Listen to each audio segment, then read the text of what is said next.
மரியாதைக்குரிய இலங்கை சட்டமன்ற உறுப்பினர், கூட்டத்திற்குரிய தலைமை ஆசிரியர் அருட்தந்தை உள்ளிட்ட இங்கு வருகின்ற அனைவருக்கும் அன்பின் வணக்கங்களும் நல்வாழ்த்துக்களும்.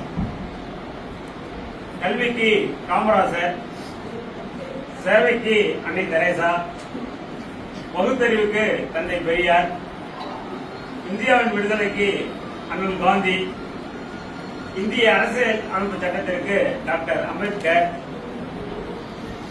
வீரத்திற்கு நெப்போலியன், குழந்தை நகருக்கு நம்ம சட்டமன்ற உறுப்பினர்,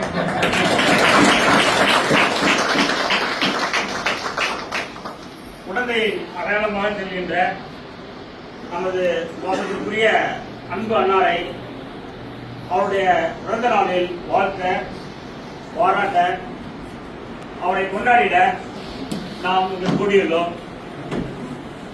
சிறியோர் முதல் பெரியோர் வரை, பாமரன் முதல் படித்தோர் வரை, ஏழை முதல் பணக்காரர் வரை அனைவரின் இதயத்திலும் குடிக்கொண்டிருப்பவர்.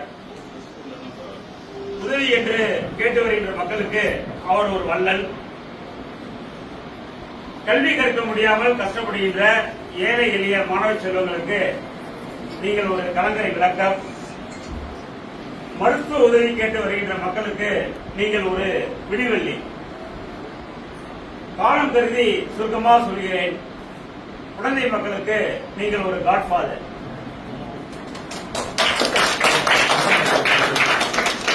பொதுவாக இந்த வாழ்த்தினை டிசம்பர் மாதம் என்றும் மார்கழி மாதம் என்றும் அழைக்கின்றோம்.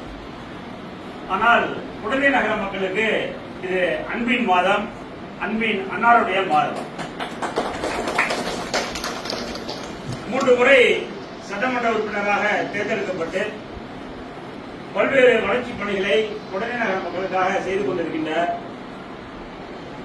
நாம் பள்ளியின் சார்பாக உதவி என்று அணுகும் போதெல்லாம் பல்வேறு உதவிகளை செய்து கொண்டிருக்கிறார், இனியும் செய்வார்.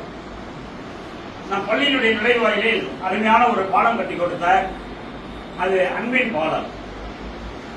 மாணவ செல்வங்களுக்கு யூரினல்ஸ் கட்டிடம் கட்ட ஒரு பெருந்தொகையை நன்கொடையாக வழங்கினார். அது அன்பின் கொடை. சற்று நாட்களுக்கு முன்பு மழை நீரால் நம்முடைய பள்ளி மைதானம் பாதிக்கப்பட்ட பொழுது அன்னாரிடம் தகவலை தெரிவித்தோம். நேரடியாக வந்து பார்த்தார், பல்வேறு பணிகளை மேற்கொண்டார். விரைவில் அந்த பணிகளை முடித்திடுவார் என்ற நம்பிக்கை எங்களுக்கு உண்டு. இது அன்பின் வெளிப்பாடு. இத்தகைய பெருமை வாய்ந்த நம்முடைய சட்டமன்ற உறுப்பினரை பல்லாண்டு காலம் வாழ வேண்டும், நல்ல உடல் உள்ள சுகத்துடன் இருக்க வேண்டும் என சிறியமிழர் குடும்பத்தின் சார்பாக உங்களை மனமாற வாழ்த்துகிறேன், பாராட்டுகிறேன்.